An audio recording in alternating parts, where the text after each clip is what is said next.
who like I'm going to come to Galway against Armagh in a second because I see Galway as the number one contender at the moment. Maybe others see it differently.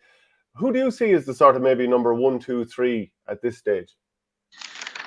Yeah, I sort of knew you were going to ask me that. I have clear in my head.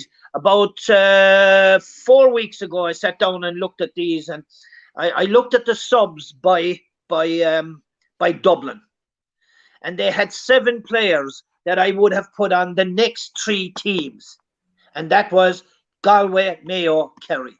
I would have 7 of their subs on those 3 teams. Now, that's what if Desi Farrell gets his timing right, gets his run right, what he's available to him is unbelievable. And I'm not going to list them all out because, look, but he's added a few. Then Pascal has come in there as well. Jack McCaffrey has come in now. Mannion is in. John Small is back again. Killian O'Gara played very, very, very well in the league. He may be injured because he hasn't been used yet. But by God, I'll tell you something. He was very impressive to me. So, yeah. He got a bit of an out last day, didn't he, John? He did. Yeah. He's back. Yeah. He's back because what I was watching for to see, he wasn't even on the panel for the previous 2 games, I think. And he played the last day. He's a good player. His physicality, that guy, and he's got a left foot in him that's bang on. But anyway, your question you asked me, I've Dublin out in front, and I've no doubt about it. And I'm not saying I put my house in it. People are saying they're leggy.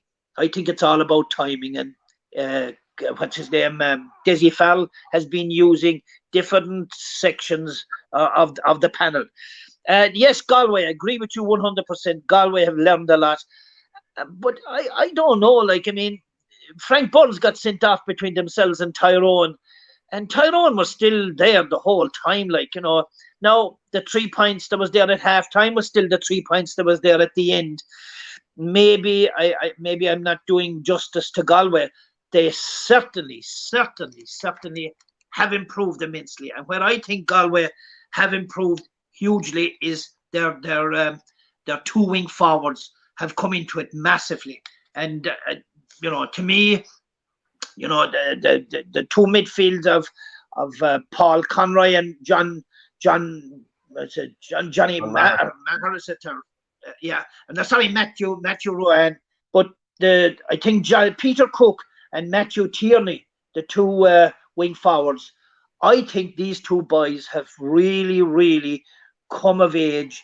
They're physical, they're travellers, they're kicking points, they're defending, and I think that, hey, listen, I'm going to say this. I think Jack Connor could take a lesson from what Padraig Joyce has done with his wing forwards now, because that has made Galway a way more potent. Now the pressure is off Comer to win everything, Shane Walsh, and of course there's a little bit of a nugget in the middle of all this, Ian Burke. Yeah. Oh, he's a class player. Yeah, he won an All-Star in 2018. Really good player. He's a good player. So look, you might say, well, Jesus, why haven't they got Galway number 1? I just think there's a small bit to go in their defence. I just think that. But Mayo are a surprise package, I suppose, this year. They were full of enthusiasm. The same team almost went out, bar Diarmid O'Connor, then the last day against Louth, and God, they were flat. It didn't come off. A lot of misses, a lot of things not going their way, and you have Kerry. So I've Dublin number 1, Galway, Mayo, and Kerry in the same, and right behind on their heels is Tyrone.